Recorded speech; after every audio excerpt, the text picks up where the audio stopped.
నేను శివకుమార్ రొక్కు. టాలీవుడ్లో IT పిడుగుపడింది. Income tax అధికారుల తనిఖీలు పెద్ద నిర్మాతలు మూవీ ఫైనాన్షియర్ల గుండెల్లో దడ పెంచుతున్నాయి. సినిమాలకు బడ్జెట్ ఎక్కడిది, వసూలైన మొత్తం ఎంత, లాభాల సంగతి ఏంటి, ప్రభుత్వానికి కడుతున్న పన్నులు ఎంత, బ్యాంక్ బ్యాలెన్స్, ఆస్తుల వివరాలు ఏంటి, ఇలా ప్రతిదీ డాక్యుమెంట్ ఎవిడెన్స్ తీస్తున్నారు ఐటీ అధికారులు. ఇవాళ వరుసగా మూడో రోజు సినీ నిర్మాతల ఇళ్లపై ఐటీ అధికారులు దాడులు చేశారు. టాలీవుడ్ కు చెందిన 15 మంది బడా ప్రొడ్యూసర్లు, మూవీ మేకర్స్ ఇల్లు, ఆఫీసులతో తనిఖీలు చేసినట్టు సమాచారం. సడన్ గా నిర్మాతల మీద ఐటీ కన్ను ఎందుకు పడింది? ఇదే కొనసాగితే ప్రొడ్యూసర్లకు సాయం చేసే ఫైనాన్షియర్లు వెనుకడుగు వేస్తారా? అసలు తెలుగు నుంచి ఇక భారీ బడ్జెట్ సినిమాలు రాకుండా పోనున్నాయా? ఇదే అంశానికి సంబంధించి ఇవాళ డిబేట్లో మనం చర్చించబోతున్నాం. నాతో పాటు డిబేట్లో పాల్పంచుకుంటున్నారు కేతిరెడ్డి జగదీశ్వర్ రెడ్డి గారు, ప్రొడ్యూసర్, అలాగే నారాయణరాజు గారు, సీనియర్ జర్నలిస్ట్, ఉదయకాంత్ గారు, అనలిస్ట్, ఇక బాలగారు అనలిస్ట్, శ్రవణ్ కుమార్ గారు అనలిస్ట్. వీరిద్దరు కూడా మనకి జూమ్ ద్వారా కూడా జాయిన్ అయ్యారు. అందరికీ నమస్కారం. ముందుగా నారాయణరాజు గారు, మీతోనే స్టార్ట్ చేస్తున్నా. గత 3 రోజులుగా మనం చూస్తున్నాం ప్రముఖ నిర్మాతలు, అందులోనూ రీసెంట్ గా భారీ సినిమాలు ఏవైతే విడుదలయ్యాయో మన సంక్రాంతికి, ఆ నిర్మాణ సంస్థల మీద ఐటీ దాడులు మనం చూస్తున్నాం. వీటికి సంబంధించి రకరకాల ఊహాగానాలు, ఎవరికి తోచింది వారు చెప్తున్నటువంటి పరిస్థితి. వెనకాల ఎవరో ఉండి చేయిస్తున్నారని కొంతమంది అయితే ప్రభుత్వాలు కక్ష సాధించాయంటారు మరికొంతమంది. ఇలా రకరకాలుగా ఎవరు విశ్లేషణ వారు చేస్తున్నటువంటి పరిస్థితి. మీ అబ్జర్వేషన్ ఏంటి నారాయణరాజు? ఇప్పుడు వెనక ఎవరో ఉండి చేయిస్తున్నారు అనే అభిప్రాయంతో నేనైతే ఏకీభవించను. కానీ టాలీవుడ్లో నిర్మాణ సంస్థల మీద కావచ్చు, లేదా యాక్టర్స్ మీద కావచ్చు, ఇలా ఐటీ దాడులు జరగడం అనేది ఇదేం కొత్త కాదు. నాకు ఊహ తెలిసి గత 30-35 ఏళ్లుగా ఇలాంటి తరచుగా జరుగుతూనే ఉన్నాయి. అయితే ఆ రోజు రాని ఎలివేషన్ ఈ రోజు ఎందుకో 3 రోజులుగా మీడియా వర్గాలు కూడా ఎక్కువ ప్రచారాన్ని ఇస్తున్నాయి. దీనికి కారణం రీసెంట్గా పుష్ప 2 లాంటి ఒక పెద్ద సినిమా రావడం, ఆ నిర్మాణ సంస్థ మీద ఐటీ రైడ్లు జరగడం, అలాగే గేమ్ చేంజర్ అనే ఒక పెద్ద సినిమా, సంక్రాంతికి వస్తున్నామనే మరో సినిమా, ఈ 2 సినిమాలు తీసిన దిల్ రాజు, ఈ రీసెంట్గా ఈ సక్సెస్ఫుల్ ప్రొడ్యూసర్ ఉండడంతో ఈ దృష్టి అంతా, అందరి దృష్టి ఈ ఐటీ దాడుల మీద పడ్డాయి. అయితే దీనివల్ల భవిష్యత్తులో పెద్ద సినిమాలు రావా, వచ్చేందుకు ఏమైనా బ్రేక్ పడుతుందా అనేది కరెక్ట్ కాదు. ఎందుకంటే గతంలో జరిగినాయి. పోకిరి సినిమా అప్పుడు జరిగింది, అలా వైకుంఠపురం అప్పుడు జరిగింది, బాహుబలి సినిమా అప్పుడు జరిగినాయి. ఇవి తరచుగా జరుగుతుంటాయి. ఈ రోజున డైరెక్టర్ అనిల్ రావిపూడి చెప్పినట్టుగా ఎవ్రీ 2-3 ఇయర్స్కి ఇలాంటి రైట్స్ జరుగుతూనే ఉంటాయి. ఎవరైనా దొంగ లెక్కలు చెప్పడం, బ్లాక్ మనీ, లేదా అధికారికంగా కాకుండా అనధికారికంగా విదేశీ డబ్బులు తెచ్చి ఏదైనా ఇబ్బందికర పరిస్థితుల్ని క్రియేట్ చేస్తే వాళ్ళు ఇబ్బంది పడతారు తప్ప సహజంగా అయితే ఇండస్ట్రీకి వచ్చే నష్టం ఏం లేదండి. ఈ చివరికి దిల్ రాజు గారు కూడా చెప్పుకోవాల్సి వచ్చిందిగా, మీరు ప్రస్తావించినట్టే, నా ఒక్కడి మీదే దాడులు కాదు, ఐటీ రైట్స్ నా ఒక్కడి మీదే కాదు, అందరి మీద జరుగుతున్నాయంటూ కూడా ఆయన కోట్ చేయడం కూడా మనం తీసుకొస్తున్నారు రాజు గారు. రైట్. జగదీశ్వర్ రెడ్డి గారు, మీ ఒపీనియన్ ఏంటి? జగదీశ్వర్ రెడ్డి గారు, ఏం జరుగుతుంది అనుకోవాలి? ఈ ఐటీ రైట్స్ వెనకాల ఏముంది అనుకుంటున్నారు? అంటే ఐటీ రైట్స్ అనేది సహజంగా ఎప్పుడు కూడా జరుగుతుంటాయి. ఈ సినిమా రిలీజులకి జరిగాయి ఇంతకు ముందంతా. ఎందుకంటే రిలీజ్ అప్పుడు డబ్బులు వస్తాయి కాబట్టి, డిస్ట్రిబ్యూటర్లు దగ్గర నుంచి డబ్బు ఆ రోజే వస్తుంది కాబట్టి, ట్యాక్సిబుల్లా నాన్ ట్యాక్సిబుల్లా, అంటే చెక్కుల రూపంలో వస్తాయా లేకపోతే బ్లాక్ మనీ వస్తుందా, అంటే వైట్ బ్లాక్ సోర్స్ ఉంటుంది కాబట్టి ఈ రకంగా రైడ్లు అనేవి రిలీజ్ రోజు జరిగాయి ఎప్పుడు కూడా. ఇప్పుడు కొత్తగా ఏంటంటే రిలీజ్ అయిపోయి వారం అయిపోయిన తర్వాత 3 సినిమాలు పండక్కి రిలీజ్ అయినాయి. 3 పెద్ద సినిమాలు, ఒకటి గేమ్ చేంజరు, దానికి పాటలకే 75 కోట్ల వరకు ఖర్చు పెట్టామని చెప్పారు. ఓవరాల్ కాస్ట్ ఆఫ్ ప్రొడక్షన్ ఎంత అయిందని చెప్పలేదు, కానీ పాటల ఊరికే 75 కోట్లు ఖర్చు పెట్టామని చెప్పి దిల్ రాజు గారు చెప్పడం జరిగింది. కాబట్టి ఏంటంటే మిగతా సినిమాలు కూడా చేస్తే గేమ్ చేంజర్, అదేవిధంగా డాకు మహారాజ్, అదేవిధంగా సంక్రాంతికి వస్తున్నా, ఈ 3 సినిమాలు ఒకే బంచ్లో ఉన్నాయి. ఒకే నిర్మాత డిస్ట్రిబ్యూషన్ కూడా, రెండో సినిమా కూడా డిస్ట్రిబ్యూషన్ తీసుకున్నాడు కొన్ని ఏరియాలు, నైజాం అయితే ఇతరత్ర కొన్ని ఏరియాలు. ఇదంతా ఒక టీమ్ గా జరుగుతుంది అనమాట. ఈ డిస్ట్రిబ్యూషన్ సెక్టార్ అయితే నైజాం డిస్ట్రిబ్యూటర్ సెక్టార్ అంతా కూడా, థియేటర్లు అయితే ఇతరత్ర మేనేజ్మెంట్ అంతా ఒక చేతిలో ఉంటుంది కాబట్టి వాళ్ళందరూ దీంట్లో ఇన్వాల్వ్ అయి ఉన్నారు. ఇది ఎక్కడో అంటే, ఇది ఏంటంటే ఇప్పుడు ఏమో ఒక సినిమాలో నష్టం వచ్చింది, మేము ఇబ్బంది పడ్డాం చూసి చాలా మంది సంతోషపడ్డారు, కానీ మాకు సంక్రాంతికి వస్తున్నాం అనే సినిమా మాకు ఉపశమనం ఇచ్చిందని శిరీష్ మాట్లాడడం జరిగింది. సక్సెస్ మీట్ లోనూ దేంట్లోనూ మాట్లాడాడు కాబట్టి, ఓహో ఎంత వచ్చిందో ఏందో అనేది ఒక ఎంత వస్తుందంటే ఓవరాల్ ఈ సినిమాలన్నీ కూడా వాళ్లే డిస్ట్రిబ్యూషన్ చేస్తారు. డిస్ట్రిబ్యూషన్ వచ్చి వాళ్ళు తీసిన సినిమాలు వాళ్ళే డిస్ట్రిబ్యూషన్ ఉంటుంది. కొన్ని ఏరియాలు మాత్రం వాళ్ళకి సంబంధించిన వ్యక్తులకు ఇచ్చి డిస్ట్రిబ్యూషన్ చేస్తారు ఈ ప్రొడక్షన్ హౌస్లన్నీ. ఇప్పుడు మిగతా అన్ని ఈ ఫిగర్లు వేసిన దానివల్ల, పోస్టర్లలో 186 కోట్లు వేసిన దానివల్ల, పోస్టర్లు వేసిన దానివల్ల ఈ రకంగా రైడ్లు జరిగినాయి అంటే అదంతా ఉత్తమ మాటలు, అబద్ధాలు. ప్రతిసారి వేస్తానే ఉంటారు, ప్రతి సినిమాకి వేస్తుంటారు. ఆ ఫిగర్లు తప్ప కరెక్టా కాదా అనేది అది పబ్లిసిటీ పరంగా జరిగేదే కానీ అది వచ్చి వాళ్ళు సినిమా పట్ల వాళ్ళ ప్రేమ పెరిగే విధంగా, అభిమానుల్ని అలా రెచ్చగొట్టే విధంగా చేసుకునే దానికి చేసే ప్రయత్నంలో అదో భాగం మాత్రమే. కానీ ఈ రకంగా వచ్చి ఈ విధంగా పోస్టర్లు రిలీజ్ చేశారు. దానికి అతను ప్రొడ్యూసర్ నాగవంశీ కూడా చెప్పాడు కదా, ఈ ఫిగర్లన్నీ తప్పండి, మేము ఊరికనే వేస్తాం, పబ్లిసిటీ కోసం వేస్తాము అని చెప్పారు కదా. వాళ్ళు అదే విధంగా వాళ్ళు కూడా ఇప్పుడు గేమ్ చేంజర్ ప్రొడ్యూసర్ అతనే, గేమ్ చేంజర్ కూడా కొంచెం పోస్టర్ రిలీజ్ చేశారు కదా. దానికి దీనికి సంబంధం లేదు, కానీ ఇది ఎక్కడో లింక్ ఉంది. ఒక లింక్ పట్టుకుంటే ఈ ఓవరాల్ లింక్ అంతా వచ్చిందని చెప్పవచ్చు. ఎందుకంటే చెప్పంటారంటే ఎలా చెప్పొచ్చు అంటే, ఇప్పుడు మ్యాంగో రాము అతని మీద రైడ్ అయ్యి అతని ఇన్కమ్ ట్యాక్స్ కి సంబంధించిన వ్యవహారాల్లో దాంట్లో ఆ సంస్థలో దిల్ రాజు గారు కూడా భాగస్తుడిగా ఉన్నాడు కాబట్టి, ఈ శాటిలైట్ ఈ ఓటీటీ రైట్స్ మ్యాంగో రాము తీసుకుంటాడు కాబట్టి ఈ రకంగా ఫైనాన్స్ సెక్టర్లో అయితేమి అన్ని సెక్టర్లో కూడా సినిమా వాళ్ళ డబ్బులే సినిమా వాళ్ళ దగ్గర తిరుగుతుంటాయి. ఎప్పుడంటే ఒక సినిమాలో సంపాదించిన నిర్మాత, ఆ నిర్మాత ఈ ఫైనాన్సర్ సత్యరంగ అయితే ఇతరత్ర ఎవరైతే వాళ్ళ దగ్గర ఇచ్చి ఈ రన్నింగ్ చేస్తుంటారు. ఇది మామూలుగా సహజంగా జరిగేది. త్రిపులాలు సంపాదించిన వాళ్ళు కానీ ఎవరైనా మేము అందరం కూడా ఫైనాన్స్ చేసేదంటే సినిమాకు సంబంధించిన వాళ్ళే సినిమా ఫైనాన్సర్ గా ఉంటారనమాట. అంటే మేము డైరెక్ట్ గా చేయకుండా ఈ వ్యక్తులకి ఇస్తామన్నమాట. ఎందుకంటే వాళ్ళైతే కరెక్ట్ గా వాళ్ళ దగ్గర పార్టీలు ఉంటారు కాబట్టి ఇస్తుంటారు. ఇది సహజంగా జరిగేది. ఈ రైడ్ జరిగిన దానికి ఏంటంటే ఇది సహజంగా ఏంటంటే ఎక్కడో తీగలాగితే డొంక దొరికినట్టు ఈ రకంగా రైడ్లు అనేవి ఒక రోజు ఒక హాఫ్ డేతో ముగించిపోయే రైడ్ 3 రోజుల నుంచి జరుగుతుందంటే ఏదో ఒక గొప్ప కార్యక్రమం అనేది ఉంది దీంట్లో అని మనకు తప్పకుండా చెప్పొచ్చు. ఏదో ఒక ఇన్ఫర్మేషన్ లేకుండా ఇన్ని రోజులు రైడ్ జరగదు. రైడ్ జరగాలంటే చాలా కృషి ఉంటుంది దాని వెనకాల. రైడ్ జరగాలంటే ఎంత కృషి ఉంటుందంటే 10 రోజుల నుంచి అబ్జర్వేషన్లో పెట్టి ఏ రకంగా ప్రతి ఒక్కటి చేసి తర్వాత commissioner, income tax commissioner permission తీసుకొని రైడ్ చేయాల్సి వస్తుంది. దొరకకపోతే వీళ్ళు మెమో ఇస్తారు, అది చెప్పాల్సిన. ఓకే జగదీశ్వర్ రెడ్డి గారు, డిస్కస్ చేద్దాం. ఉదయకాంత్ గారు, మీరేం చెప్తారు? జరుగుతున్నటువంటి రైడ్స్ కి సంబంధించి 3 రోజులు రైడ్స్ జరుగుతున్నాయంటే ఖచ్చితంగా వెనకాల ఏదో ఉంది, ఇన్ఫర్మేషన్ లేకుండా జరగదంటున్నారు జగదీశ్వర్ రెడ్డి గారు. ఇన్ జనరల్గా ఏమైతుందంటే మనము వాడక భాషలో మాట్లాడుకుంటాం, బెల్లం ఎక్కడ ఉంటుందో ఈగిలు అక్కడ వాళ్తాయి అని చెప్పి. డబ్బు ఎక్కడ ఉంటుందో వ్యవస్థ సమూహం అంతా కూడా వాటి చుట్టూ ప్రభావం చేస్తూ ఉంటాయి. కానీ అన్ని సందర్భాల్లో అన్నిసార్లు జరగదు కదా. So coming to the fact, ఇప్పుడు ఎందుకు జరుగుతున్నాయి అనేది ఇదివరకు మన మిత్రులు చెప్పినట్టుగా ఇదివరకు కూడా జరిగినాయి, ఇప్పుడు కూడా జరుగుతున్నాయి అనే దానికి గల కారణాలు ఏంటి అంటే, మూవీ ఇండస్ట్రీ అనేది ఒకటి హైలీ స్పెక్యులేటెడ్.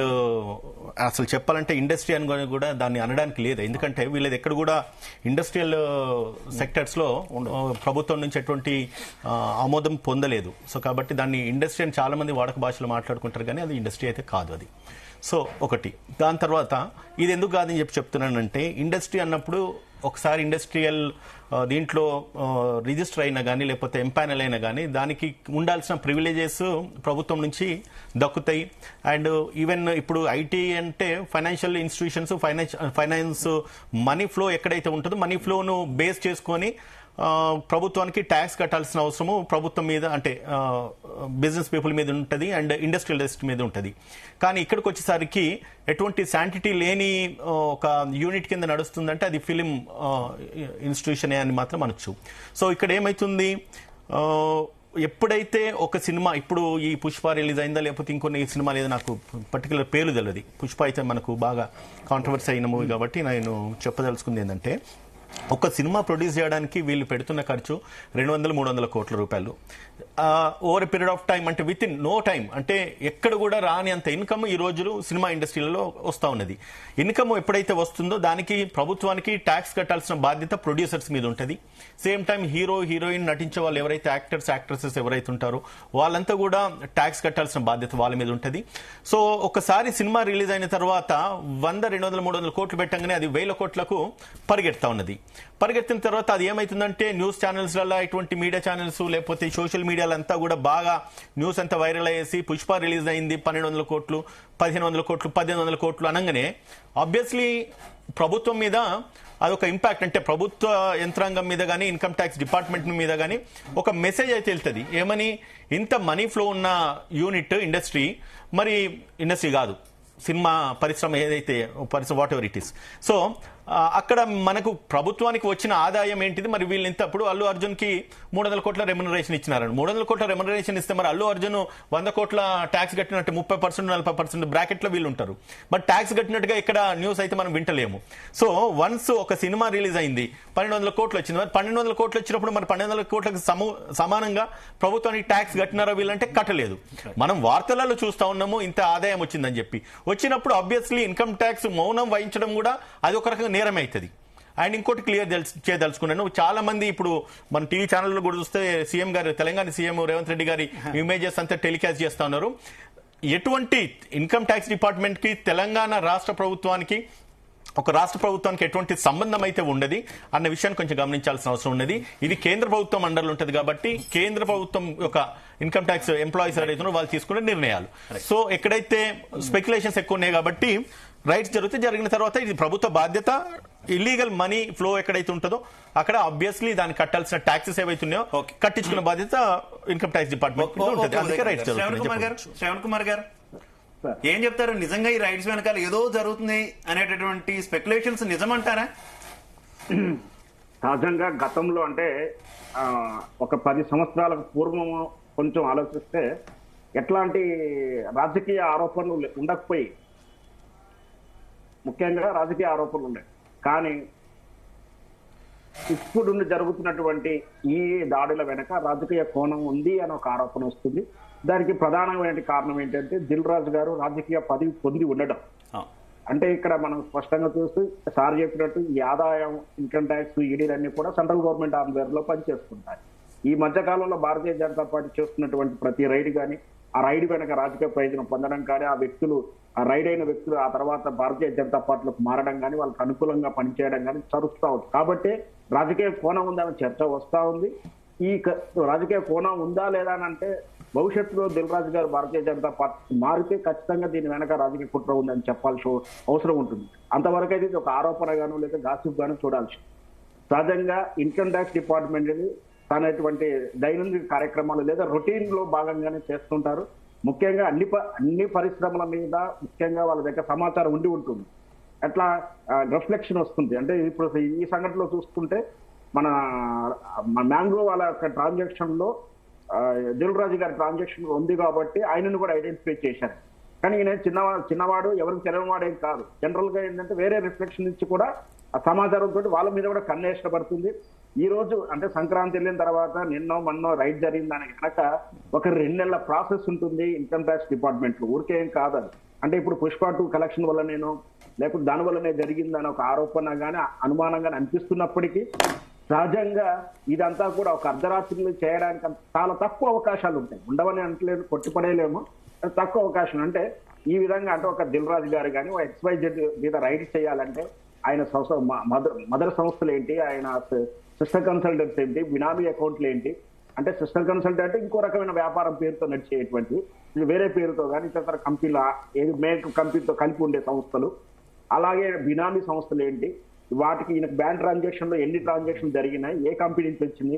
ముఖ్యంగా దీంట్లో వీళ్ళు విదేశీ అంటే ఓవర్సీస్ రైట్స్ సినిమాలు కూడా చేస్తున్నారు కాబట్టి ఖచ్చితంగా విదేశీ ఫండ్స్ రిలేషన్స్ కూడా ఉంటాయి. ఇంకా దీంట్లో కూడా అనుమానం ఉంటే రేపు పొద్దున ఈడీ కూడా ప్రవేశించే అవకాశాలు కూడా ఉంటాయి ఇన్కమ్ ట్యాక్స్ లో, ఈ దిల్ రాజు గారి కానీ మైత్రి మూవీస్ విషయంలో కానీ.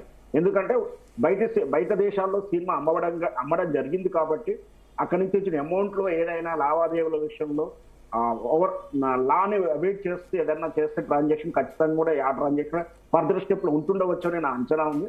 ఏది జరిగినా కూడా ప్రస్తుతానికి ఒక దిల్ రాజు గారి మీద కాదు, యాదృచ్ఛికంగా అందరి మీద ఎలా చేస్తారో అలాగే చేస్తున్నారు. కాకపోతే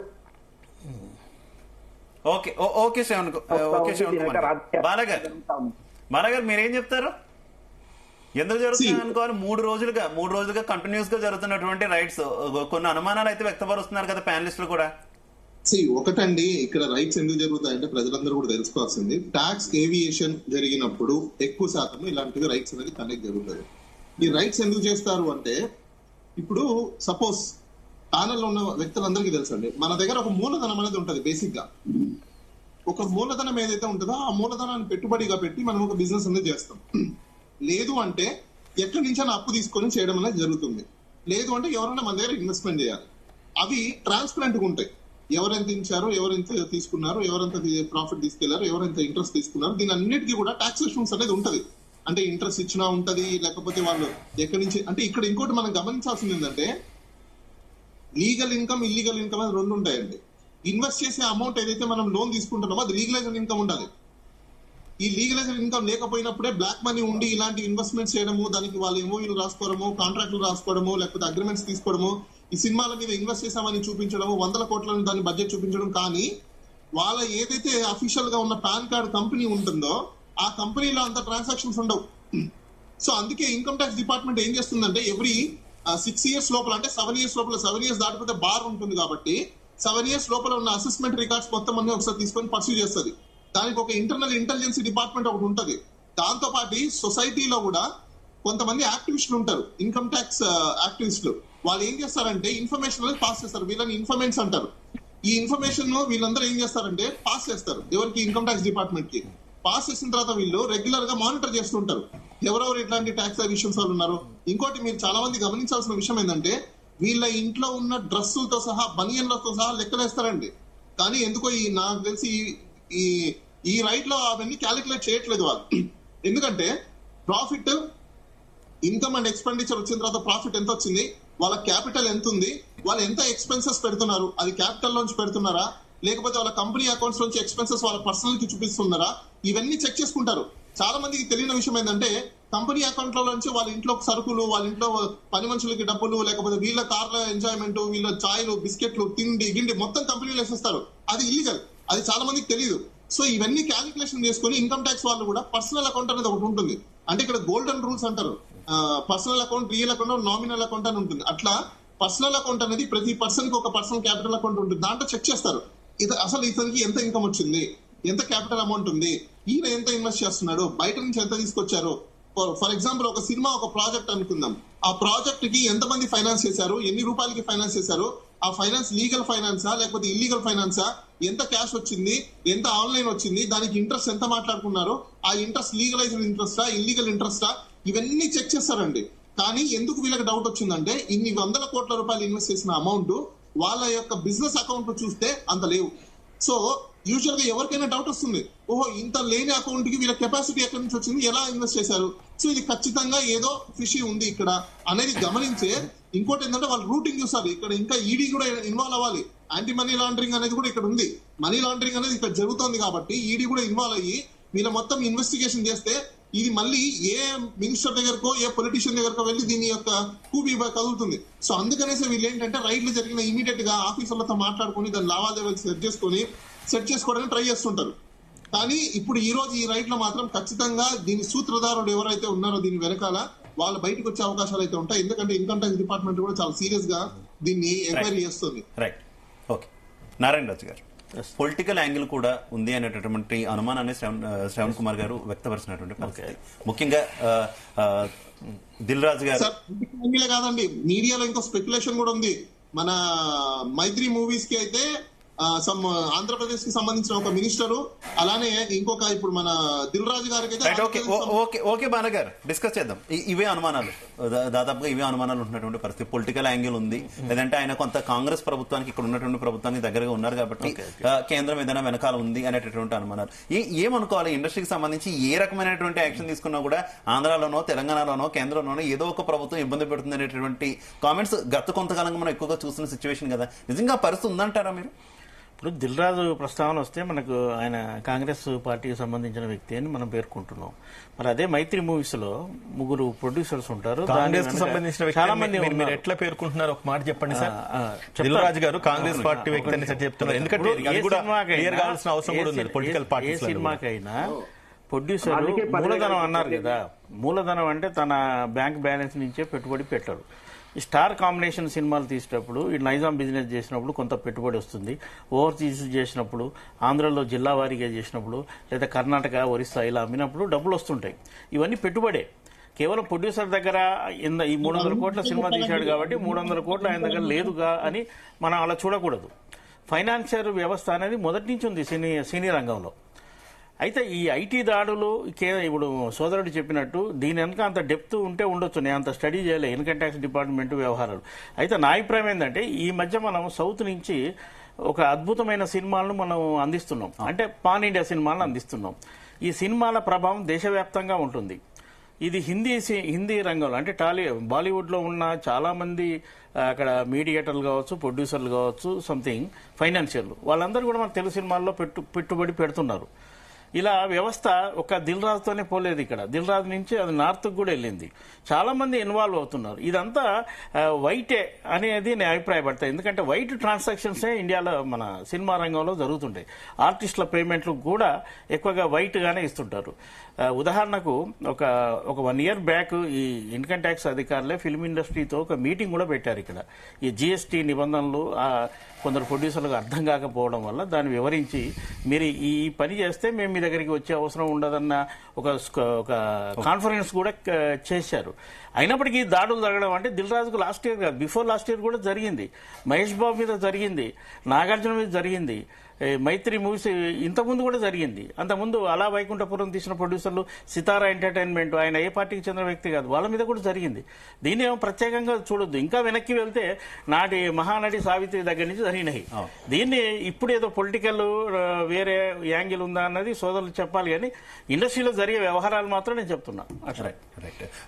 జగదీశ్వర్ రెడ్డి గారు ఇందాక ప్రస్తావించినట్టు, నారాయణ గారు ప్రస్తావించినట్టు తెలుగు సినిమా ఇప్పుడు అన్ని పాన్ ఇండియా మూవీస్ చేస్తున్నటువంటి పరిస్థితి, దీనివల్ల కొంత బాలీవుడ్కి ఇబ్బంది కలిగింది. కాబట్టి బాలీవుడ్ కూడా కొంత వెనకుంది టాలీవుడ్ ని దెబ్బ కొట్టడానికి అనేటటువంటి ఇంటరప్షన్స్ కూడా కొంతమంది తీసుకొస్తున్నటువంటి పరిస్థితి ఉండే అవకాశం ఉందనుకోవాలా? అలా జరుగుతుందా?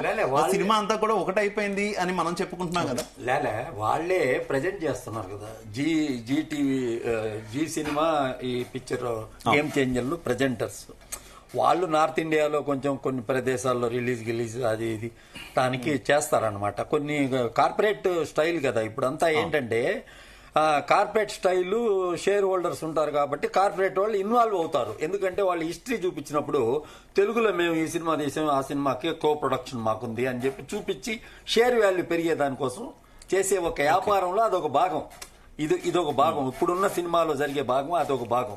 ఇప్పుడు వాళ్ళందరూ ఎందుకు వాళ్ళు జీటీవీ వాళ్ళు ఎందుకు అవసరం? ఇక్కడ మేము సినిమాలు తీసుకునే వాళ్ళకి మాకు వాళ్ళ అవసరం లేదు కదా. కాకపోతే ఏంటంటే వాళ్ళు దానికి కొంచెం ఇన్వెస్ట్మెంట్ చేస్తారు. ఇది ప్రధానంగా ఎందుకు జరిగింది అనే దానికి ఒక విషయం చెప్పాలి, మీకు తెలియాల్సినంత అవసరం ఉంది. ఎందుకంటే ఈ సినిమాలకి ఈ మధ్య రేట్లు ఎక్కువ ఇస్తున్నారు, 800, 600 అట్లా ఇస్తున్నారు. ఇది రాజకీయ ప్రమేయంతో జరుగుతుంది కాబట్టి వాళ్ళు చెప్పినట్టు ఏదన్నా రాజకీయ ఇన్ఫ్లుయెన్స్ ఏమన్నా దాంట్లో ఉందా? ఇన్ఫ్లుయెన్స్ లేకపోతే 600, 800 ఇవ్వరు. కోర్టు ఇప్పుడు 5 సార్లు ఇప్పుడు వరకు ఈ రేట్ల మీద 5 సార్లు కోర్టుకి క్లెయిమ్ చేయడం జరిగింది.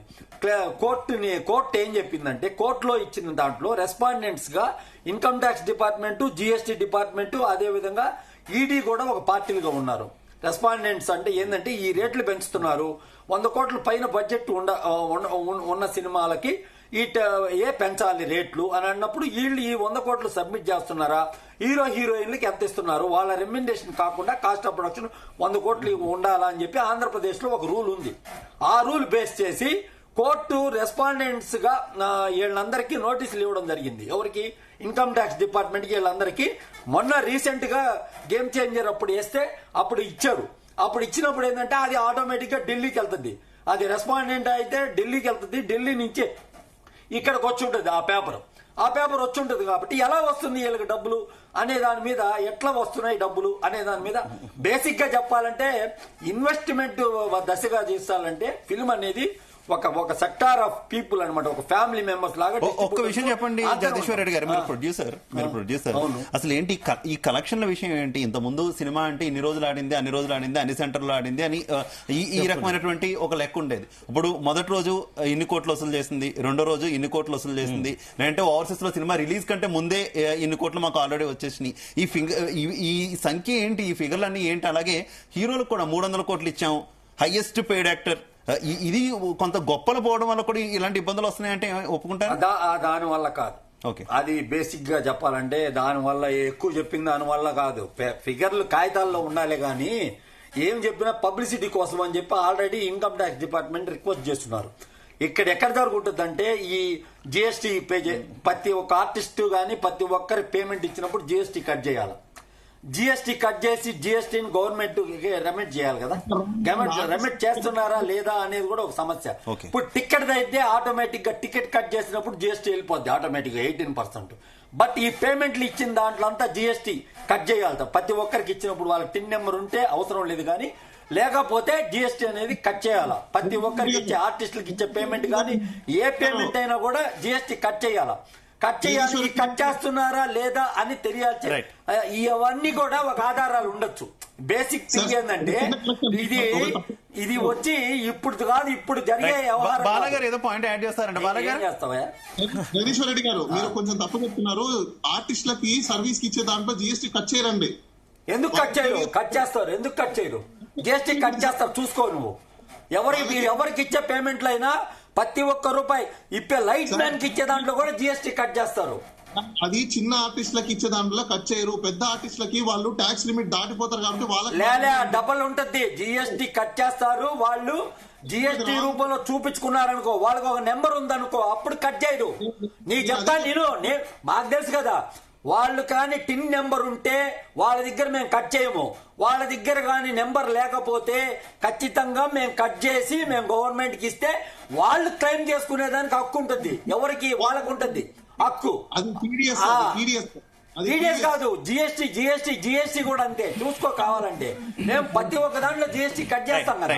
ఓకే జగదీశ్వర్ రెడ్డి గారు, ఉదయకాంత్ గారు, ఎంత కాదనేసిన, ఎంత పొలిటికల్ ఇంటరప్షన్ గురించి కాదన్నా, ఎంత కొట్టుబాటేసినా కూడా పదే పొలిటికల్ ఇంటరప్షన్ కి సంబంధించి ఉదాహరణలు చెప్తూ ఉంటారు. ముఖ్యంగా ఇండస్ట్రీలో చాలా మంది పొలిటికల్ లీడర్స్ బినామీలో ఉన్నారు కాబట్టి ఒకరిని ఆర్థికంగా దెబ్బ కొట్టడానికి మరొకరి మీద ఈ రకమైనటువంటి దాడులు చేస్తున్నారు. ఈ రకమైనటువంటి ఉదాహరణలు కూడా చాలా మంది ఇస్తున్నటువంటి పరిస్థితి. నిజంగా పొలిటికల్ బినామీలు ఉన్నారా ఇండస్ట్రీలో? సరే, పొలిటికల్ యాంగిల్ గా మాట్లాడుతున్నారు కాబట్టి అందులో కూడా సమాధానం చెప్పాల్సిన బాధ్యత నాకుంది. నేను కూడా ఒక కాంగ్రెస్ పార్టీ రిప్రజెంటేటివ్ గా నేను ఉన్నాను కాబట్టి. ఇదివరకు మన మిత్రులు మాట్లాడినట్టుగా దిల్ రాజు గారు కాంగ్రెస్ పార్టీ కార్యకర్తనో లేకపోతే లీడర్ అంటే మాత్రం నేను ఒప్పుకోను. ఆయన ఈ రోజు కూడా కాంగ్రెస్ పార్టీ జెండా పట్టుకున్న వ్యక్తి కాదు, కండ వేసుకున్న వ్యక్తి కాదు. దానికి మాత్రం నేను పూర్తిగా డిస్ప్యూట్ డినై చేస్తున్నాను. అయితే నామినేటెడ్ పదవి ఏదైతే ఎఫ్డీసీ చైర్మన్ ఉన్నదో అది ముఖ్యమంత్రి గారి పవర్స్లో ఉంటుంది కాబట్టి ఆయన నామినేట్ చేయడం జరిగింది. ఇండస్ట్రీ గురించి ఆయనకు పూర్తి అవగాహన ఉన్నది కాబట్టి ఫిల్మ్ డెవలప్మెంట్ కార్పొరేషన్ ఒకవేళ ముందుకు వెళ్ళాలి, అభివృద్ధి చెందాలంటే అటువంటి అనుభవజ్ఞులు అయితే ఉంటే బాగుంటుంది అనే ఉద్దేశంతో సీఎం గారు ఆయన పోస్ట్లో పెట్టినారు. But is not a Congress leader, very clear అది. దాని తర్వాత మీరు ఇదివరకు మాట్లాడుతున్నట్లుగా సినిమా ఇండస్ట్రీలో పూర్తిగా అంతా కూడా వైట్ మనీ ఉంటుంది అనేసి ఏదైతే మన మిత్రులు మాట్లాడినారో దానికి మాత్రం నేను ఏకీభవించాను. ఎందుకంటే ఒక ఫిలిం తీస్తున్నారంటే ఇదివరకు మనం మాట్లాడుకున్నట్టుగా ఎక్స్ట్రా వాలంటైల్ అంటే బాగా అధిక లాభాలు అధిక నష్టాలలో సినిమా వస్తుంది. అంటే ఒకసారి హిట్టా ఒకసారి ఫట్ అనేది విత్ ఇన్, అంటే వీళ్ళు ఏళ్ల తరబడి సినిమాలు తీసినప్పుడు కూడా ఫ్రాక్షన్ ఆఫ్ ఒక గంటల సినిమా చరిత్ర అంతా బయటకు వస్తారు రిలీజ్ కాగానే ఇంటర్వెల్ టైంకి. సో ఇటువంటి టైంలో ఏం చేస్తారంటే వీళ్ళు అత్యాశకు బేసి ఐ డోంట్ నో, మరి ప్రొడ్యూసర్లు ఏ స్థాయి ప్రొడ్యూసర్లు వీళ్ళు నాకు తెలియదు కానీ చిన్న స్థాయి ప్రొడ్యూసర్లు ఏం చేస్తున్నారంటే హై రేట్ ఆఫ్ ఇంట్రెస్ట్లకు వీళ్ళకి తెలుసు 10%, 15% లేకపోతే 20%, లేకపోతే సినిమా హిట్ అయితే 3 అంతలు 4 అంతలు ఇస్తారని చెప్పేసి ఫైనాన్సర్స్ దగ్గర డబ్బులు తీసుకుంటున్నారు. మరి ఈ ఫైనాన్సర్స్ కు డబ్బులు ఎక్కడికి వెళ్ళి వస్తున్నాయి అనేది ఎవరు కూడా నిర్ధారించలేదు ఇంతవరకు. నేను చూసిన అంటే it's very high rate of interest కూడా సినిమా వాళ్ళే అంటున్నారు. సినిమా వాళ్ళు ఫైనాన్సర్స్ ఉంటారంటే నేను అది చెప్తున్నా. పెద్ద ఇండస్ట్రీ పెద్ద ప్రొడ్యూసర్స్ వేరు, చిన్నపాటి ప్రొడ్యూసర్స్ వేరు. ఇప్పుడు తీస్తున్న చిన్నోళ్ళకి ఇవ్వరు. అండ్ పెద్దోళ్ళు ఇచ్చేది కూడా ఏదైతే ఇప్పుడు చెప్తున్నాం కదా 10%, 15% ఇంట్రెస్ట్ కలెక్ట్ చేసుకుని ఇస్తున్నారు. సో అటువంటి వ్యక్తులకు అసలు డబ్బులు ఎక్కడికి వెళ్ళి వస్తున్నాయి అన్నది కూడా ఆరా తీయాల్సిన అవసరము ప్రభుత్వం మీద ఉంటది. సో కాబట్టి మీరు అన్నట్టుగా ఇన్కమ్ ట్యాక్స్ డిపార్ట్మెంట్ కేంద్ర ప్రభుత్వం హయాంలో పనిచేస్తుంది, వాళ్ళ అండర్లో పనిచేస్తుంది కాబట్టి మేబీ ఒకవేళ పొలిటికల్ వెంజెన్స్ ఏమైనా ఉండి అంటే కక్ష సాధింపు చర్యల కింద ఈ రోజు దిల్ రాజుని కాంగ్రెస్ పార్టీ నామినేట్ చేసింది ఒక పదవికి అన్నప్పుడు ఖచ్చితంగా కాంగ్రెస్ పార్టీని టార్గెట్ చేయాలనుకున్నప్పుడు మేబీ అట్లా కూడా అంటే కేంద్రంలో బీజేపీ ఉన్నది కాబట్టి మేబీ టార్గెట్ చేసిండ్రు అని అనుకోవడంలో ఎటువంటి అతిశక్తి లేదు, దాంట్లో ఎటువంటి సందేహం నాకైతే లేదు. మేబీ చేసి ఉంటారు కావచ్చు. చేసినా చేయకపోయినా ఒకటేందంటే అన్అకౌంటబుల్ ఇన్కమ్స్ కానీ మానిటరీ అంటే ఫైనాన్స్ డబ్బులు ఎక్కడికి వెళ్ళి వస్తున్నాయి కానీ దాని తర్వాత వస్తున్న డబ్బులకి వీళ్ళు ఒక ఇన్కమ్ స్పెండ్ చేస్తున్నప్పుడు అడ్వాన్స్ ట్యాక్సెస్ కట్టాలి కట్టాల్సిన అవసరం ఉంటుంది. ఎవరికైతే అధిక లాభాలు సినిమాలకు వచ్చినప్పుడు కానీ రెమ్యునరేషన్స్ తీసుకున్నప్పుడు కానీ ట్యాక్స్లు కట్టాలి ఇదివరకు చెప్పినట్లుగా. సో అటువంటి జరిగినప్పుడు ఆబ్వియస్లీ ప్రభుత్వ యంత్రాంగం పనిచేయాల్సిన అవసరం ఉంటుంది. అండ్ టార్గెట్ ఓరియంటెడ్ కంటే మన మిత్రులు ఫస్ట్ ఇన్స్టెన్స్ లో చెప్పినారు, ఇన్కమ్ ట్యాక్స్ డిపార్ట్మెంట్ రైడ్ చేయాలంటే there should be proper amount of information రావాల్సిన అవసరం ఉంటుంది. And same time proper volume of money indulge అయి ఉన్నట్టు కూడా తెలుసుకోవాల్సిన అవసరం ఉంటుంది. అండ్ వచ్చిన డబ్బు ఎక్కడికి వెళ్ళి వచ్చింది, ఎంత డబ్బు వచ్చింది, ఎవరెవరు పెట్టుబడి పెట్టినారనేది ఒకవేళ ఒక నిఘా సంస్థ కనుక వాళ్ళకు ఒక ఇంటిమేషన్ ఇచ్చిన ఇన్ఫర్మేషన్ ఇచ్చిన ఇంటెలిజెన్స్ రిపోర్ట్స్ ఉంటాయి. కాబట్టి ఇంత డబ్బు ఒక దిల్ రాజుకి వచ్చిందా, దిల్ రాజుకి అంత నిజంగానే అంత ఆస్తుందా, దిల్ రాజు వైఫ్ ని ఈ రోజు ఆమె లాకర్స్ ఓపెన్ చేయడం జరిగింది, వాళ్ళ కూతురు మీద కూడా రైడ్స్ జరగడం జరుగుతుంది, వాళ్ళ మీద ఎంక్వైరీ చేయడం జరుగుతుంది. నిజంగానే ఈ రోజు ఆ ప్రొడ్యూసర్ కి 300-400 కోట్లు తన సొంత డబ్బు అయితే ఎక్కడి నుంచి ఇన్కమ్ వచ్చింది, దానికి ట్యాక్స్ కట్టినాడా లేదా, బయట నుంచి డబ్బులు తెచ్చుకుంటున్నారు, బయట నుంచి తెచ్చుకుంటే ఎక్కడికి వెళ్ళి తెస్తున్నారు, ఏమైనా ఇల్లీగల్ ఇన్కమ్ ఏమైనా ఉన్నదా. అండ్ ఇప్పుడు మనీ లాండరింగ్ జిఎస్టీ కానీ లేదంటే కనుక ఈడీ ఇన్వాల్వ్ కావాలి. ఈడీ ఇన్వాల్వ్ కావాలంటే ఎప్పుడు ఇన్వాల్వ్ అవుతుంది, ఎప్పుడైతే మనీ లాండరింగ్ జరిగింది. అంటే లాండరింగ్ అంటే బ్లాక్ మనీని వైట్ కింద కన్వర్ట్ చేయడానికి అని చెప్పేసి ఇటువంటి దాంట్లో ఇన్వెస్ట్ చేయడము చేసి దానికి వచ్చిన ప్రాఫిట్స్ గెయిన్ చేయడము వాట్స్ ఎవర్ ఇట్ ఇస్, అది వేరు. సో అటువంటి ఏమైనా జరుగుతున్నప్పుడు దాన్ని క్వశ్చన్ చేయాల్సిన బాధ్యత ఇన్కమ్ ట్యాక్స్ డిపార్ట్మెంట్ కు అండ్ ఎన్ఫోర్స్మెంట్ డైరెక్టరేట్ అందరికీ ఉంటుంది కాబట్టి they are doing their work అనుకోవచ్చండి. బానగర్ కంటిన్యూ. అయితే ఇక్కడ నేను ఇంకో ముఖ్యమైన విషయం చెప్పాలండి. బేసికల్ గా ఈ రైడ్ జరగడానికి కారణం ఏంటంటే ఆంధ్రప్రదేశ్ లో ఉన్న తెలుగుదేశం గవర్నమెంట్ ఏదైతే ఉందో అక్కడ ఇప్పుడు బన్నీకి వచ్చిన ప్రాఫిట్ కావచ్చు, లేకపోతే దిల్ రాజు గారికి వచ్చిన ప్రాఫిట్ కావచ్చు, ఇవన్నీ చూసుకున్నప్పుడు వాళ్ళకి కొంచెము క్లిచెస్ ఉన్నాయి. ఎవరికి ఎందుకు క్లిచెస్ ఉన్నాయంటే నేను రీజన్ చెప్తాను. ఏ ప్రభుత్వంలో అయినా సినిమా ఇండస్ట్రీ వాళ్ళు ఏం చేస్తారంటే రేట్లు పెంచండి అని చెప్పేసి వాళ్ళ దగ్గరికి అప్లికేషన్ తీసుకుని వెళ్తారు. దానికి ప్రతి కన్సర్న్ మినిస్టర్ ఏం చేస్తారంటే రేట్లు పెంచిన దాంట్లో నీకు ఎంత వస్తుంది, నాకు ఎంత ఇస్తావు, నేను ఎంతవరకు నీకు పెంచగలుగుతాను, ఇది కాంట్రాక్ట్ అనేది ఖచ్చితంగా వాళ్ళకి ఆఫ్ ద రికార్డ్ ఉంటుంది. ఆ బేరసారాలు ఒకసారి కుదిరిన తర్వాత వీళ్ళు రేట్లు పెంచడానికి ఒక జీవో అనేది ఇష్యూ చేస్తారు. ఆ జీవో ఇష్యూ చేసిన తర్వాత కలెక్షన్స్ లో వీళ్ళు ఎంత చూపిస్తున్నారు, వీళ్ళకి ఎంత ఇస్తున్నారు, ఇచ్చిన దాంట్లో సాటిస్ఫైగా ఉన్నారా లేదా, లేకపోతే ఇంకా ఎక్సెస్ ఏమైనా కావాలనుకున్నారా, అక్కడ ఏదైనా డిస్ప్యూట్ అనేది వచ్చింది అనుకోండి, డెఫినెట్ గా వాళ్ళ పవర్ ని యూజ్ చేయడం అనేది మొదలు పెడతారు. సో అదే విధంగా తెలుగుదేశం పార్టీ అలానే జనసేన పార్టీ ఆంధ్రప్రదేశ్ లో కూటమిగా ఉన్నాయి కాబట్టి బీజేపీ వాళ్ళ ఇన్ఫ్లుయెన్స్ తోనే ఈ రోజు కాంగ్రెస్ పార్టీకి సంబంధించిన వ్యక్తిని నేను చెప్పను. బట్ వేరేస్ కొంచెం కాంగ్రెస్ పార్టీ సపోర్ట్ ఉంది కాబట్టి ఇప్పుడు మొత్తం దాన్ని ఒక ఊచిగా చూపించడం కోసము వీళ్ళు ఆల్రెడీ వాళ్ళ దగ్గర ఇన్ఫర్మేషన్ ఉంది. జనరల్ రైట్స్ తో పాటు వీళ్ళు ఇన్ఫ్లుయెన్స్ రైట్ కూడా జరగడం అనేది జరిగింది. ఇక్కడ ఎందుకోసం ఇలాంటి రైట్స్ చేస్తారు అంటే ఆ కన్సర్న్స్ ఎవరైతే ఉన్నారో అది even though state government of Telangana వాళ్ళు కూడా ఇన్వాల్వ్ అయ్యి ఉండొచ్చు అని అనుకోవాలి మనం. ఏ మినిస్టర్ కూడా, ఏ కమిషనర్ గానీ, ఏ జాయింట్ కమిషనర్ గానీ, లేకపోతే ఏ ప్రిన్సిపల్ సెక్రటరీ గానీ ఎవరు కూడా ఫ్రీ ఆఫ్ కాస్ట్ లో ఒక జీవో ఇష్యూ అయితే చెయ్యరు సినిమా ఇండస్ట్రీలో. ఎందుకంటే నేను బెస్ట్ ఎగ్జాంపుల్ మీకు చెప్తాను. ఇప్పుడు ఇక్కడ శ్రవణ్ గారు ప్రభుత్వానికి సంబంధించి చాలా దారుణమైన అలిగేషన్ చేస్తున్నారు బాలాగారు. మీరు జీవో రిలీజ్ చేయడం ఓపెన్ మీడియాలో మీరు చేస్తున్న ఆరోపణలు ఏదైనా ఉంటే కనుక చేస్తారంటే చాలా దారుణమైనటువంటి అలిగేషన్ అది ప్రభుత్వాలకు సంబంధించి. మీ దగ్గర ఏదైనా ఆధారం ఉంటే నిరూపించండి, లేదంటే కనుక మీరు ప్రభుత్వం సైడ్ నుంచి డిఫర్మేషన్ మీ మీద వేయాల్సిన చర్యలు కూడా చేపట్టాల్సిన అవసరం ఉంటుంది. బాలగారు కొంచెం ఆలోచించండి. ఇది మీడియా అంటే ప్రజలు చూస్తున్నారు కాబట్టి జీవోలు రిలీజ్ చేయడానికి అని చెప్పేసి డబ్బులు తీసుకుంటారని చెప్పి మీరు ఆరోపణ చేస్తున్నారు కాబట్టి దీని మీద ఖచ్చితంగా ప్రభుత్వం సైడ్ నుంచి కూడా యాక్షన్ తీసుకోవాల్సిన పరిస్థితి ఏర్పడుతుంది. నేనే అప్లికేషన్ పెడతాను, సినిమా తీసి ఇమ్మని చెప్పండి, ఇవ్వరు. ఇలా చాలా మంది ఆర్టిస్టులు ఉన్నారు, డైరెక్టర్లు ఉన్నారు, ప్రొడ్యూసర్లు ఉన్నారు, వాళ్ళకి ఎవరికి ఇవ్వరు. బికాస్ రీజన్ ఏంటి? I know when we met them they will say what is our percentage. తెలిసినప్పుడు మీకు అంత ఇన్ఫర్మేషన్ ఉంటే, అంత క్రెడిబుల్ ఇన్ఫర్మేషన్ ఉంటే ఖచ్చితంగా మీరు అదే రోజు ఏసీబీకి ఇన్ఫర్మేషన్ మీరు పాస్ చేయాల్సింది కదా. ఇప్పుడు ఇన్ని రోజులు జరుగుతా ఉన్నాయి ఈ డిస్కషన్స్ ఏవైతే ఉన్నాయో, ఇంత బ్లాక్ అండ్ వైట్ ఎవిడెన్స్ వచ్చినాయి, 1200 కోట్లు 1500 కోట్లు అన్నప్పుడు మీరు అంటున్నట్టుగానే మీ స్పెక్యులేషన్ ఒక కరెక్ట్ అయితే why don't you report to the ACB? ఇప్పుడు మాట్లాడుతున్నది ఏసీబీకి రిపోర్ట్ చేయండి. గవర్నమెంట్ టుడే ప్రభుత్వాన్ని బ్లేమ్ చేస్తున్నారు. అంటే ఓపెన్ మీడియా, ఓపెన్ ఫోరం లా. నాకు తెలిసి టికెట్ రేట్లు టికెట్ రేట్లు పెంపు ప్రొడ్యూసర్ దగ్గర నుంచి ఎప్పుడు వినతి వచ్చినా ఎక్కడ రిజెక్ట్ అయిన దాఖలా లేవు. పెద్ద సినిమాలకే ఇప్పుడు పెద్ద సినిమాలకు మాత్రమే టికెట్ రేట్ల పెంపు అనేది వర్కౌట్ అవుతుంది సార్. అందులో ఏదో తెర వెనక లాలూచి ఉంటే రేవంత్ రెడ్డి గారు సాక్షాత్ అసెంబ్లీలోనే ఎందుకు ప్రకటిస్తారు? భవిష్యత్తులో టికెట్ రేట్లు పెంపు అవకాశాలే లేవని ఆయన బహిరంగంగా ఎందుకు చెప్తారు? ఎందుకు కమిట్ అయి ఉంటారు? కోర్టు కూడా ఇప్పుడు అభ్యంతరం చెప్పింది. ఇక భవిష్యత్తులో ప్రస్తావనే లేదు అది టికెట్ టికెట్ రేట్ల పెంపు లేవు. ఇక సినిమాలకు వచ్చే రెవెన్యూ అంతా ఇదంతా మీకు ఫిగర్స్ ఎక్కడి నుంచి వస్తున్నాయి? థియేటర్లో టికెట్ తెగితేనే కదా. ఇది ఇక్కడ కావచ్చు, ఓవర్సీస్లో కావచ్చు, ఇంకొకటి కావచ్చు. వాళ్ళు చూపెడుతున్న అంకెల అధికారికంగా బుక్ మై షో నుంచే పోతున్నాయి కదా టికెట్లు. అక్కడ జిఎస్టీ కడుతున్నారు కదా.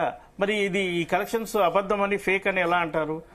కొన్ని హీరోల కోసము లేదా ఫ్యాన్స్ కోసము కొంత సినిమాను కొంత మాయ చేసి మళ్ళీ ప్రేక్షకులలో కొద్దిగా ఆసక్తి కలిగించేందుకు కొన్ని అంకెలు తారుమారు చేసి ఉండొచ్చు. కానీ అధికారికంగా ఐటీ వాళ్ళకి చెప్పేటప్పుడు వాస్తవాలే చెప్తారు కదా. పైగా దిల్ రాజు గారికి వెనక ఎవరున్నారు ఏంటి అనేది ఆయన 2 years బ్యాకే జరిగింది. మైత్రిలో 2 years బ్యాక్ రైట్ జరిగింది. అప్పుడు లేని కొత్త వ్యక్తులు ఇప్పుడైతే వచ్చి ఉండరు. దిల్ రాజు మీరు ఈ రోజున సంక్రాంతికి వస్తున్న గేమ్ చేంజర్ చూస్తున్నారు. దాని వెనక ఆయనకు 6 సినిమాలు పోయినాయి దాదాపుగా. ఆయన కాబట్టి తట్టుకున్నాడు. వేరే ప్రొడ్యూసర్ అయితే ఇప్పుడు ఆస్తులు అమ్ముకొని పోయేవాడు. అంత దారుణమైన ఫలితాలు కూడా ఆయన చూశాడు. కేవలం సక్సెస్ మాత్రమే చూడకండి, ఇక్కడ ఉన్న ఫెయిల్యూర్స్ కూడా చూడండి. శ్రవణ్ కుమార్ గారు చాలా చాలా ఆరోపణలు, చాలా రకరకాల ఇంటర్ప్రిషన్ మన వద్ద ఫస్ట్ నుంచి మాట్లాడుకున్నట్టే ఉంది. వస్తా బాగా గారు, ఒక్క నిమిషం. శ్రవణ్ కుమార్ గారు ఇందాక వెయిట్ చేస్తున్నారు. ఒక్క నిమిషం ఆగారు ప్లీజ్. శ్రవణ్ కుమార్ గారు ఇందాక నేను వెయిట్ చేయించాను. శ్రవణ్ కుమార్ గారు ఒక్క నిమిషం. బాలగారు ప్లీజ్ టైం తక్కువ, నేను అందరికీ అవకాశం ఇవ్వాలి, అర్థం చేసుకోవాలి. శ్రవణ్ కుమార్ గారు ప్రశ్న ప్రధానంగా గత కొద్ది కాలంగా పుష్ప, గేమ్ చేంజర్ ఈ 2 సినిమాల మధ్య ఫ్యాన్స్ లో ఒక రకమైనటువంటి వార్ నడుస్తుంటే, లేదు చిత్ర బృందాలు లేదంటే ఆయా కుటుంబాల మధ్య కూడా ఒక రకమైనటువంటి వార్ నడుస్తుంది అనేది ఇంటర్నల్ గా బయట అందరూ మాట్లాడుకుంటున్నటువంటి అంశాలు. దానికి సంబంధించి ఈ మొత్తం ఏదైతే మొత్తం ఆదాయం వచ్చిందని చెప్పేసి ప్రకటించారో, ఇన్ని కోట్ల రూపాయలు వచ్చాయన్నదో అదంతా కూడా ఫ్యాన్ వార్ నడవడం, లేదంటే సినిమా సీడీల రూపంలో ముందే లీక్ చేసుకున్నారనేటువంటి ఆరోపణలు రావడం, ఇలా రకరకాల ఆరోపణలు ఉన్నాయి. ఇప్పుడు ఈ దాడులకు సంబంధించి కూడా ఒకరి మీద ఒకరు లీకులు ఇచ్చుకున్నారు, ఒకరి మీద ఒకరు కంప్లైంట్లు ఇచ్చుకున్నారు, అందుకే ఈ దాడులు జరుగుతున్నాయి అనేటటువంటి కొన్ని వ్యాఖ్యానాలు వినిపిస్తున్నాయి. నిజమంటారా? ఈ ప్రశ్న ఇంతకుముందు చర్చలో వచ్చినటువంటి అంశాన్ని కొంచెం క్లారిటీ ఇచ్చే ప్రయత్నం చేస్తాను. ప్రభుత్వ పాలసీలో బ్రైబ్ లేకుండా ఒకరికి ఫేవరబుల్ గా వస్తుంది అని అనుకోవడం అనేది నేతి పిల్లకాయలో నెయ్యి కోసం వెతికినట్టుగా ఉంటుంది. అంటే లంచం ఇచ్చారని మనం ప్రూఫ్ చేయలేకుండా మనం ఆరోపించేటప్పుడు మీరు అన్నట్టు ప్లాట్ఫామ్ మీద చేస్తున్నప్పుడు కొంచెం జాగ్రత్తగా చేయాల్సి ఉంటుంది. సరే, ఆ విషయం పక్కకు పెట్టేస్తే, రెండవది ఏమిటంటే మీరు అన్నట్టు వాస్తవానికి ఇదంతా కూడా ఇప్పుడు వాళ్ళకు పడగా వాళ్ళే లీక్లు ఇచ్చారని ఒక రూమర్ అయితే జరుగుతూ, అట్లాంటి ఆరోపణ నేనైతే అట్లాంటి దాన్ని విశ్వసించను. ఎందుకంటే ఇవాళ అతను చెడగొట్టాలని చూస్తే రేపు అతనికి తగులుతుంది. ఇదంతా కూడా ఆ సోషల్ మీడియాలో కావాలని ఒకరికొరు ఇదంతా కూడా ఆ క్రమశిక్షణ లేనటువంటి వాళ్ళు లేదా కొంచెం అన్ప్రొఫెషనల్ యూట్యూబ్ ఛానల్స్ ఈ విధంగా రూమర్స్ క్రియేట్. కానీ శ్రవణ్ కుమార్ గారు ఏకంగా తమన్ లాంటి వాళ్ళే మన సినిమాను మనమే చంపేసుకుంటున్నాం ఈ రకమైనటువంటి వ్యాఖ్యానాలు చేస్తున్నారు కదా, అవన్నీ ఊహాగానాలకు బలం ఇస్తున్నాయి కదా. అతను అన్న ఉద్దేశం మనం అంటే మన ఫ్యాన్స్ విషయంలో అది చెప్పిన ఉద్దేశంగానే హీరోలు అన్నాడని అయితే నేను ఏకీభవించలేను. వాస్తవానికి మనం అంటే ఒకరికొకరు పోటీ పడుకొని లేదా మన ఫ్యాన్స్ అనే విషయంలో కానీ అంటే ఉదాహరణకు ఒక అల్లు అర్జున్ చిరంజీవి సినిమాను ఇంకో బాలకృష్ణ సినిమాను ఇట్లా వ్యక్తులుగా ఏదో చెడగొట్టాలని ఏదో గడ్డి పెట్టుకొని చేస్తున్నారు, దాన్ని నేను విశ్వసించను. ఇది కేవలం డిబేటు లేదా అనుమానం లేదా సోషల్ మీడియాలో గాసిప్స్ గానే చూడాలి. కానీ ఇదంతా కూడా ఇన్కమ్ ట్యాక్స్ వాళ్ళు ఎవరైతే చేస్తున్నారో, ఇన్కమ్ అంటే అధిక లావాదేవీలు చేస్తూ ఎక్కడ బిజినెస్ చేస్తున్నారో వాళ్ళ మీద దృష్టి పెడతా ఉంటారు. అంతవరకే చూడాల్సి ఉంటుంది. మీరు అన్నట్టు సినిమాల విషయంలో వీళ్ళంతా కూడా లాస్లో ఉన్నప్పుడు, నష్టాలు ఉన్నప్పుడు ఏ ఇన్కమ్ ట్యాక్స్ కానీ ఏ ప్రభుత్వాలు కూడా వాళ్ళ దగ్గరికి వెళ్ళదు. కేవలం మనీ ట్రాన్సాక్షన్ జరుగుతున్న లాభాలు వచ్చే రూమర్స్ కానీ ఆ ట్రాన్సాక్షన్ లో కొంచెం అనుమానం ఉన్నప్పుడే వస్తూ ఉంటుంది. ఇందులో ఇన్కమ్ ట్యాక్స్ డిపార్ట్మెంట్ లో కానీ ఇది వ్యవహారాల్లో దొరికినోళ్ళే దొంగలు కాదు, దొరకని దొంగలు కూడా ఉంటారు. అంత మాత్రం వీళ్ళు ఇన్కమ్ ట్యాక్స్ కాగానే వీళ్ళు ఏదో లాస్ అయిపోతారు, వీళ్ళంతా ఏదో అయిపోతారు అనుకోవడం కూడా భ్రమ. ఎందుకంటే అలా చట్టాల్లో ఉన్న లసగులు అన్ని అందరికి తెలిసినాయే. అందరూ ఏ విధంగా అంటే ఆ రైడ్ అయిన ఈ వారం రోజులే కొంచెం టెన్షన్ గా ఉంటుంది. ఆ తర్వాత దాన్ని ఎలా మ్యానిపులేట్ చేసుకోవాలో మళ్ళీ వాళ్ళే కూర్చొని మాట్లాడుకోవడం ఇవంతా జరుగుతుంది. కొన్ని సందర్భంలో అంటే అప్పుడు ఆ రోజుల్లో సావిత్రి గారి కానీ ఆ తర్వాత 2-3 వ్యక్తుల విషయంలో ఇన్కమ్ ట్యాక్స్ వల్ల ఇబ్బందులు పడ్డారని అన్నది ఆ రోజులు వేరు. కానీ ఇప్పుడు ఆ రోజులు అలా లేవు. ఆ రోజుల్లో కూడా మనం చూస్తాం, రాజ్ కుమార్ అనుకుంటే హిందీ చిత్రాలు అప్పుడు సెన్సార్ ఆఫీస్కి వెళ్తున్నప్పుడు పాత బట్టలతో వెళ్ళేవాడని ఒక రూమర్ ఉండేది. సినిమా అంతా ఎలా ఖర్చు తీసుకున్నా సెన్సార్ ఆఫీస్కి వెళ్ళినప్పుడు అంతా అక్కడ పాత బట్టలతో వెళ్ళేవాడని. అంటే ఆ రోజులు ఇక్కడ లేవండి, ఇప్పుడు ఆ రోజులు కావండి, ఆనాటి అధికారులు కావండి. ప్రతి ఒక్కరు కూడా దీన్ని మ్యానిపులేట్ చేసుకుని ఈ ఇష్యూ నుంచి బయటపడతారు. కాకపోతే ఏంటంటే ఇప్పుడు కాంప్లైంట్ ద్వారా చేశారనే విషయాన్ని అయితే నేను విశ్వసించానండి. అది కాంప్లైంట్ ఏం కాదు, వాళ్ళ దృష్టిలో వస్తున్నట్టు వ్యవహారం. ఒకవేళ ఉంటే రాజకీయ కోణం ఉంటుందేమో ఇది. ఎందుకంటే దిల్ రాజు గారు ఒక్కరి మీద జరిగితే నేను కూడా దాన్ని ఖచ్చితంగా ఆరోపించేవాడిని. అంటే దిల్ రాజు గారి మీద ఫస్ట్ రోజు రైడ్ అయినప్పుడు ఒక అనలిస్ట్ గా నన్ను కూడా చాలా మంది అడిగారు. వేచి చూడాలంటే తెల్లారి మైత్రి మూవీస్ వారిని కూడా జరిగింది కాబట్టి కేవలం దిల్ రాజు గారిని చేసింది రాజకీయ కోణంతో మాత్రం నేను ఏకీకరించలేను. ఒకవేళ భవిష్యత్తులో ఆయన పార్టీ మారితే మాత్రం ఖచ్చితంగా అది రాజకీయ కోణం ఉంది అనుకోవాలా, లేదా రాజకీయ కోణ ఉద్దేశంతో రైడ్ చేయించారని కూడా. అసలు పాలిటిక్స్ లోనే లేరంటున్నారు కదా, ఇంకా పార్టీ మారడం ఎక్కడి నుంచి వస్తుంది శ్రవణ్ కుమార్ గారు? అట్లా పార్టీలో లేదంటే జెండా పట్టుకుని తిరుగుతూ పార్టీలో లేనప్పుడు రాజకీయ పదవులు ఎలా వస్తాయండి? పార్టీకి దాని వెనక ఇంకా పెద్ద చర్చ ఉంది దాని గురించి. ఒప్పుకోలేదు కానీ పార్టీలో ఉన్నారంటారు. ఉన్నారు లేకపోతే ఆయన దిల్ రాజు రెడ్డి కాబట్టి వచ్చిందని అనాలా, మరి ఇప్పుడు ఎందుకు అనాల్సి వస్తుంది? మళ్ళీ చాలా ఉంటాయి ఆ డిబేట్ అంతా. Right, okay okay okay Jagadishwar Reddy గారు, మిమ్మల్ని అదే ప్రశ్న అడిగితే ఏం చెప్తారు? పుష్ప, గేమ్ చేంజర్ ఈ రెండింటి మధ్య వివాదంలోనే ఈ దాడులు కూడా జరుగుతున్నాయి అని అంటే అది కరెక్ట్ కాదు. ఎందుకంటే దానికి దీనికి సంబంధం లేదు. ఏదో ఇన్కమ్ ట్యాక్స్ డిపార్ట్మెంట్ దగ్గర సమ్ ఇన్ఫర్మేషన్ ఉంది. ఎందుకు 3 రోజుల నుంచి జరుగుతుంది అని అంటే రైట్, 3 రోజుల నుంచి జరుగుతుందంటే పక్కా ఇన్ఫర్మేషన్ ఏదో ఒకటి లేకపోతే 3 రోజుల నుంచి జరగదు కదా. ఇది అంతా వాళ్ళు చెప్తే వీళ్ళు చేస్తున్నారు, వీళ్ళు చెప్తే వాళ్ళు చేస్తున్నారు, గేమ్ చేంజర్ వల్ల ఈ ప్రాబ్లమ్స్ అవన్నీ ఫ్యాన్స్ మాట్లాడుకునే మాటలే. కానీ ఇది ప్రాక్టికల్ గా చెప్పాలంటే ఇది డిపార్ట్మెంట్ కి ఉన్న ఇన్ఫర్మేషన్ ప్రకారం జరుగుతున్నదే. ఇది సినిమా వాళ్ళకి ఇది సహజంగా జరిగేదే, ఎవరి మీదైనా జరుగుతుంది. సినిమా రిలీజ్ రోజు జరుగుతుంది. ఇదేంటంటే రిలీజ్ అయిపోయిన తర్వాత వారం రోజుల తర్వాత జరుగుతుందంటే ఆల్ డిస్ట్రిబ్యూషన్ అంతా అతని పేరుతోనే ఉంది కాబట్టి, ఎవరి పేరుతో దిల్ రాజు గారే డిస్ట్రిబ్యూటర్ కాబట్టి, సినిమాకి డిస్ట్రిబ్యూటర్ కూడా అతనే కాబట్టి అప్పుడు ఏంటంటే ఏదో సమ్ ఇన్ఫర్మేషన్ ఈ ఓటీటీ ప్లాట్ఫామ్ అమ్మిన దాని మీద ఉన్న ఇన్ఫర్మేషన్. హీరో వెంకటేష్ గారు కామెంట్స్ కూడా వైరల్ అవుతున్న సిచ్యువేషన్ కదా, నేను తక్కువ అమౌంట్ తీసుకుంటాను, రెమ్యునరేషన్ ఎదుగుందా, అది కూడా వైట్ మనీయే తీసుకుంటాను ఆయన కోట్ చేసి చెప్పడం కూడా కొంత వైరల్ అవుతుంది కదా, ఏమనుకోవాలి? ఇప్పుడు రెమ్యునరేషన్ ఎంత తీసుకుంటున్నారో, తక్కువ తీసుకుంటున్నారో, ఎక్కువ తీసుకుంటున్నారంటే ఈ రెమ్యునరేషన్ లో ఈ దీంట్లో ఏంటంటే మనం సహజంగా బయట మాట్లాడుతుంటారే గానీ హీరోలు ఇప్పుడు తీసుకునే తక్కువే రెమ్యునరేషన్. మామూలుగా వచ్చి ప్రాఫిట్ షేర్ అనేది ఉంటుంది. ప్రాఫిట్ షేర్ పెట్టుకుంటారు. ఇప్పుడు మహేష్ ఉన్నాడు, వాళ్ళు నామినల్ గానే తీసుకుంటారు. కానీ తర్వాత మధ్యలో కాస్ట్ ఆఫ్ వచ్చిన లాభాల్లో 25%, 30% అటు తీసుకుంటారు. అట్లా ప్రతి హీరో ఆ రకంగా ఉన్నాడు. ఇప్పుడు 300 కోట్లు అని చెప్పి ఫస్ట్ టైం ఏంటంటే ఏదైనా నార్త్ ఇండియాలో ఉన్న హీరోల కంటే ఎక్కువగా రెమ్యునరేషన్ తీసుకుంటున్నాడని బనీని చెప్పడం జరిగింది. కాబట్టి ఈ రకమైన వాదనలు అనేవి వినిపిస్తున్నాయి. ఈ ఎవరు ఎంత తీసుకుంటున్నారో ఎవరికి తెలియదు. వాళ్ళు ఎంత చూపిస్తున్నారు, అకౌంట్ ఏం చూపిస్తున్నారు. అందుకే కదా ఈ గందరగోళ పరిస్థితుల్లో ఈ సోషల్ మీడియాలో వస్తున్న ఈ గందరగోళం. 300 కోట్లు ఆయనకి రెమ్యునరేషన్ ఇస్తున్నారు, ఇంకొకరికి 100 కోట్లు ఇస్తున్నారు, డైరెక్టర్ కి 15 కోట్లు ఇస్తున్నారు, వాళ్ళకి ఇస్తున్నారు. అంటే లెక్కల్లో ఏమో అలా చూపించకపోతుండ్రే.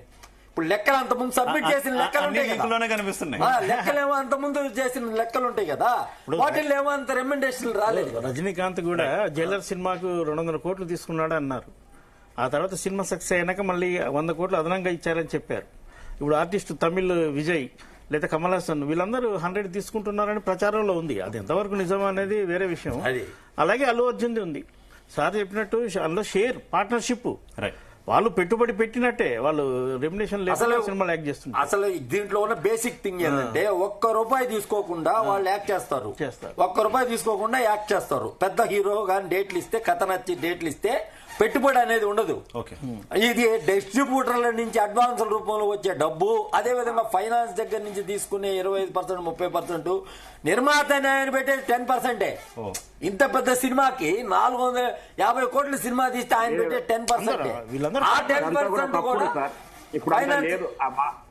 ఇప్పుడు పెద్ద హీరోలకు కూడా మార్కెట్ డౌట్ఫుల్ గా ఉంది. అంత మీరు చెప్పినంత ఈజీగా లేదు. ఏదేది లేదండి, ఇన్వెస్ట్మెంట్ గురించే మనం మాట్లాడుతున్నాం ఇక్కడ. ఈ ఇన్వెస్ట్మెంట్ అనేది ఇంత పట్టాను 500 కోట్లు పెట్టి సినిమా తీసేస్తున్నారు అనేది లేదన్నమాట ఇక్కడ. ఇది ఒక ప్రొడ్యూసర్ కనీసం 10 కోట్ల 20 కోట్ల సినిమా తీసిన ఆయన. ఒక విషయం జగదీశ్వర్ రెడ్డి గారు, అభిమానులు కొట్టుకోవడానికి అభిమానులకి బయట కనిపించేది రూమర్స్ అంతా అయితే ఏం లేదు ఇండస్ట్రీలో, ఏం లేదు. రైట్ ఎవరు కూడా రెమెండేషన్ అడగరు. ఇప్పుడు ఎవరు కూడా ఫస్ట్ రెమెండేషన్ అడగరు. సినిమా స్టోరీ బాగుందా, డైరెక్టర్ బాగున్నాడా, సెటప్ బాగుందా అని అడుగుతారు. అందులో అల్లు అర్జున్ లేకుండా ఉంటే ఆ సినిమాకు 1100 కోట్ల బిజినెస్ అవుద్దా అండి? మరి ఆ హీరోకు అంత సేలబిలిటీ ఉన్నప్పుడు అతను కోరుకున్నంత ఇస్తారుగా. అది నేను అంకె 300 కోట్ల అని చెప్పట్లేదు, అతని సేలబిలిటీకి తగ్గట్టు ఇస్తారు. అలాగే హీరోయిన్లకు ఇస్తారు, మిగతా డైరెక్టర్లకు ఇస్తారు. అది సహజం. అది అల్లు అర్జున్ లేకుండా వేరే హీరోని పెట్టి చూడండి మీరు, అసలు థియేటర్ వరకు ఎవరు వెళ్ళరుగా. డబ్బులు సంపాదించుకునేటోళ్ళు ప్రభుత్వం అంటే వాళ్ళ యొక్క నైతిక బాధ్యత, ప్రభుత్వానికి ట్యాక్స్ కట్టాల్సిన అవసరం ఉంటుంది. కట్టాల్సిన ట్యాక్స్లు కట్టకపోతే ఖచ్చితంగా ప్రభుత్వ యంత్రాంగాలు పనిచేస్తాయి. అందులో భాగంగా ఇన్కమ్ ట్యాక్స్ ఇప్పుడు పనిచేస్తూ ఉన్నది. ఇదంతా కూడా అంటే ఒక స్టేట్ అండ్ కంట్రీ ఒక రెవెన్యూను ప్రొటెక్ట్ చేయాల్సిన బాధ్యత ప్రభుత్వం మీద ఉంటుంది. కాబట్టి వాళ్ళ పనులు వాళ్ళు చేస్తూ ఉన్నారు. వాళ్ళ పనులు వాళ్ళని చేసేదాన్ని మనం స్వాగతించాలి. కాకపోతే ఏదైతే పని చేస్తున్నారో కొంచెం సిన్సియర్గా, హానెస్ట్గా మొదలుపెట్టింది ఏదైతే ఉందో ముగింపు కూడా అట్లాగే జరిగితే బాగుంటుందని చెప్పి నా ఒక వ్యక్తిగత right. Thank you so much Udaykanth గారు, thank you so much Bala గారు, thank you so much Shravan Kumar గారు, thank you so much Narayana Raju గారు, అలాగే thank you so much Jagadeeshwar Reddy గారు. అందరికీ కూడా ధన్యవాదాలు. మొత్తంగా చూసుకుంటే జరుగుతున్నటువంటి దాడుల పట్ల ఇండస్ట్రీ నుంచి అయితే ఒక పాజిటివ్ టాకే వస్తుంది. ఇది ఎప్పుడూ జరిగేటటువంటి దాడులే, ఇందులో కొత్త ఏం లేదు. కాకపోతే కొంత ప్రచారం ఎక్కువ జరుగుతుందంటూ మాత్రం ఇండస్ట్రీ వ్యక్తులు చెప్తున్నారు. అలాగే ఈ దాడులకు సంబంధించి లేదంటే బయట వినిపిస్తున్నటువంటి అంకెల గారడీకి సంబంధించి కూడా అంత అంకెల గారడీ కూడా ఏమీ లేదు అంటూ కూడా స్పష్టం చేస్తున్నటువంటి పరిస్థితి. తెలుగు సినిమా బాగుండాలి, ప్రతి ఒక్కరు కూడా సినిమా బాగుండాలని కోరుకోవాలి. అభిమానుల నుంచి ప్రతి ఒక్కరు కూడా ఆ రకంగానే ముందడుగు వేయాలంటూ కూడా ప్యానలిస్టులు కోరుకుంటున్నారు. ఇది ఇవాళ డిబేట్. నమస్తే.